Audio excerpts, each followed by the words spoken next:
Pada tanggal 15 Januari 2022, Gakeslap Provinsi Sumatera Selatan menyelenggarakan musyawarah provinsi yang diadakan di Kota Palembang.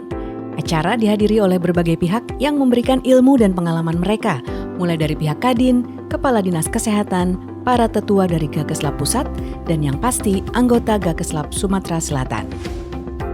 Agenda acara meliputi sidang Penomuspro dan sidang komisi yang membahas mengenai beberapa topik, di antaranya laporan pertanggungjawaban pengurus PLT Gakeslap 2021-2022, tanggapan-tanggapan atas laporan pertanggungjawaban, pemilihan pengurus daerah periode berikutnya, serta masih banyak lagi. Halo, selamat pagi, salam Bung Togalo. Hari ini kami berada di juri di mana kita akan melaksanakan Muspro Provinsi Sumatera Selatan yang ke-6.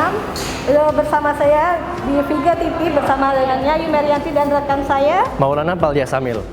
Jadi nanti kita kemungkinan hari ini kita akan kedatangan dari Kepala Dinas Provinsi Sumatera Selatan, Kepala Dinas Kota Palembang, dan Ketua Kadin Provinsi Sumatera Selatan. Lengkapnya Ence ya, pejabat-pejabat Gakeslap yang sudah bekerja di pusat Gakeslap Jakarta. Nah, mereka datang jauh-jauh ke sini untuk ke acara Musprop untuk melihat bagaimana keadaan Gakeslap Sumatera Selatan. Tapi sepertinya kaget kita bakal kedatangan Ketua Gakeslap Indonesia. Sekjen. Oh, Sekjen. Datang juga Sekjen. Pokoknya hari ini insya Allah sangat meriah dan amin. mudah-mudahan kita doakan juga pemimpin yang terpilih kaget bakal amanah. Iya. Kedepannya semoga Gakeslap ini senantiasa selalu bisa meningkatkan kinerjanya setiap tahun. Untuk setiap tahunnya. Apalagi pemilihan nanti ya, ada pemilihan. Gitu. Pokoknya sukses selalu untuk Gakeslap Indonesia, terutama Provinsi Sumatera Selatan. Amin. Memang kita sebagai pengusaha ini diberikan rambu-rambu yang sangat ketat. Jadi sehingga kita harus menjalankan usaha ini benar-benar sesuai dengan SOP yang ditetapkan, IPAK harus ada, kemudian gudangnya harus ini, PLT-nya harus ini, semua prosedur-prosedur diikatkan. Jadi semuanya itu berjalan harus benar-benar menjalankan organisasi usaha itu dengan sesuai dengan prosedur yang ada di pemerintahan. Nah, terus apakah Bapak tahu kalau distributor seluruh daerah ini memang dibutuhkan? Sangat dibutuhkan. Kami selama ini juga anggota perusahaan yang tergabung dengan Gakeslap itu sebagian besar memang distributor lokal. Jadi kalau melihat dari pola yang ada, itu distributor lokal itu memang harus diajak bersama sehingga usaha-usaha yang ada ini, orang-orang lokal ini itu bisa bersinergi dengan provinsi, dengan dinas kesehatan, dengan instansi terkait, rumah sakit, bisa menjelaskan produk itu dengan baik, dengan benar, sesuai dengan kriteria alat-alat yang dibutuhkan. Karena fungsi distribusi, fungsi marketing, fungsi kemudian untuk menjelaskan produk itu tidak bisa dilakukan oleh langsung prinsipal karena biayanya sangat tinggi sekali. Makanya butuh distributor lokal untuk menjalankan itu. Gitu. Oke, jadi masih sangat dibutuhkan ya Pak? Sangat dibutuhkan. Sangat dibutuhkan Ibu. Di Provinsi Sumatera Selatan ya, ya Pak ya? Sangat dibutuhkan. Terus bagaimana Gakeslap Indonesia Provinsi Sumatera Selatan ini dalam mengatasi untuk membangun kemandirian alat kesehatan ini dengan meningkatkan peranan sebagai pengusaha pelaku alat kesehatan ini? Nah, ini tantangan kita, Ya. Tantangan kita ke depan sebagai pengusaha alat kesehatan yang baik, yang sesuai dengan prosedur yang ada. Kita harus, kalau selama ini menjadi distributor dan ada teman-teman yang ingin menjadi produsen, itu harus memiliki AKD namanya. AKD itu angka pengenalan produksi dalam negeri. Iya. Nah, jika kita ingin kemandirian Alkes Sumatera Selatan, otomatis kita akan mendorong nih teman-teman nih untuk punya produk masing-masing sehingga bisa terdaftar di e-katalog, bisa menjual secara nasional. Dan ini contoh sukses kita ada tuh. Seperti Sima punya, itu teman-teman yang udah luar biasa, senior yang telah menjalankan usahanya. Kenapa kita tidak? Ayo dong kita bersama-sama bisa menjalankan ini. Oke, seperti itu ya Pak. Pak ya. Ya. Oke, untuk sementara terima kasih Pak. Oh, atas terima kasih waktunya. sama-sama. Semoga sehat dan sukses selalu ya Pak. Makasih Bu. Assalamualaikum warahmatullahi wabarakatuh. Bang Cek Waalaikumsalam. Viga TV yang berbahagia, siang ini setelah acara sudah coffee break nih, saya sudah bersama dengan Ketua Umum Gakeslap, Pak Dr. Anes Sugiyadi, Pak Dr. Anes Haji Sugiyadi. Bagaimana Pak kabarnya hari ini Pak? Alhamdulillah baik. Tadi sudah melihat acara dan berbagai penampilan dan beberapa pihak-pihak yang berperan. Bagaimana Pak kesannya Pak? Alhamdulillah bagus. Ada beberapa arahan dari Kepala Dinas Kesehatan Provinsi Sumatera Selatan, dari Ketua PLT yang lama juga bagus, dari Kadin ya, Kadin juga baik sekali. Terutama dari Dinas Kesehatan Provinsi, Ibu Eli ya tadi ya. Iya, Bu Nah, Eli. itu sangat bagus.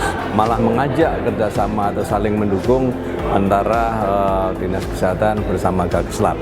Itu harapan kami dari pusat bahwa nantinya ada kolaborasi saling mendukung antara Gakeslap Provinsi Sumatera Selatan dengan pemerintah daerah Provinsi Sumatera Selatan. Gakeslap ya sebagai pengusaha tentunya juga akan melaksanakan tugas-tugas sebagai pengusaha. Ya, di sini kalau berbicara dalam masalah kesehatan, khususnya di alat kesehatan, pasti masyarakat membutuhkan alat kesehatan itu bisa bermanfaat untuk kesehatan masyarakat seluruh Indonesia. Nah, di sini ada poin-poin yang perlu diinikan adalah semacam kayak tata kelola alat kesehatan itu sendiri ya. Tata kelola alat kesehatan di sini adalah dari hilir sampai dari hulu sampai hilir. Jadi di situ peran-peran semua pihak itu sangat diperlukan. Kami adalah salah satu yang berperan. Tapi tata kelola ini tujuannya adalah menjadikan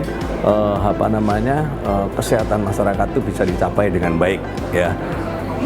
Khususnya Gakeslap kita dituntut untuk menjadi suatu penyedia alat-alat yang bisa bermanfaat dan bermutu untuk dipakai oleh masyarakat. Tentunya kami juga berharap pemerintah juga benar-benar mendukung adanya suatu program ini. Tujuannya adalah pemerintah harus menyediakan aturan yang benar, kemudahan-kemudahan tentunya bukan pemudah yang tidak ada aturan ya, tetap ada yang ada aturannya. Dan tentunya juga di sini pemerintah juga memberikan suatu aturan-aturan yang bisa diikuti oleh kami sebagai pengusaha. Jadi di situ yang poin yang pertama untuk masalah ketersediaan alat kesehatan. Pemerintah memang memprogramkan ya adanya kemandirian kesehatan di Indonesia. Dari pihak kami adalah khususnya di alat kesehatan dan laboratorium. Kami sebagai pengusaha memang harus lari ke situ mendorong program pemerintah itu. Kita sudah punya suatu tindakan dan rencana bahwa kami akan berusaha untuk menjadi pelaku bukan hanya sebagai istilahnya menyalurkan aja, tapi juga menjadi produsen. Dan ini kami dari anggota-anggota kami sejak 4 tahun yang lalu, sejak keluarnya Impres 16 tahun 2016, Impres 6 tahun 2016 itu kita sudah memulai masuk ke industri. Banyak teman-teman kami atau anggota-anggota kami yang sudah masuk ke industri alat kesehatan. Itu ada cerminan bahwa kami ingin juga mendorong kemandirian alat kesehatan yang diproduksi oleh kita sendiri. Secara umum, bisnis alat kesehatan itu kalau dibandingkan dengan istilahnya secara anggaran seluruh negara memang tidak terlalu besar. Tapi karena sekarang kebetulan ada ya COVID ini, kelihatannya memang pemerintah untuk mendukung bahwa untuk supaya alat kesehatan itu diproduksi di dalam negeri ya. Peluang ini untuk teman-teman yang ada di Sumatera Selatan itu masih cukup bagus. Makanya saya harapkan juga teman-teman ini menjadi suatu pengusaha alat kesehatan yang profesional. Ya, profesional apa? Bahwa janganlah hanya cuma nyoba-nyoba di alat kesehatan. Ikutin dan aturan-aturan dan juga diikutin, pasti nantinya akan menjadi pengusaha yang profesional. Masih ada kesempatan, baik untuk sebagai distributor maupun menjadi produsen ya, karena saya tekankan bahwa tidak harus menjadi produsen semua ya, bisa juga sebagai yang hanya mampu distribusi dengan baik. Saya kira peluangnya untuk bisnis alat kesehatan di provinsi di Sumatera Selatan masih oke. Saya harapkan juga untuk anggota Gakeslab Sumatera Selatan lebih maju, dan pada kesempatan ini juga karena masih Musprop, mudah-mudahan dengan adanya Musprop yang ini terpilih ketua yang baru bisa menjadikan Gakeslab di Sumatera Selatan lebih maju lagi. Saya kira itu aja. Luar biasa sekali Pak. Terima kasih Pak, mungkin waktunya pada siang hari ini, maaf juga karena mengganggu. Saya Maulana Falisamil, reporter dari Viga TV, melaporkan langsung dari acara Musprop Provinsi ke-6 Sumatera Selatan. Terima kasih banyak Pak. Makasih. Sukses selalu. Makasih, sukses semuanya ya.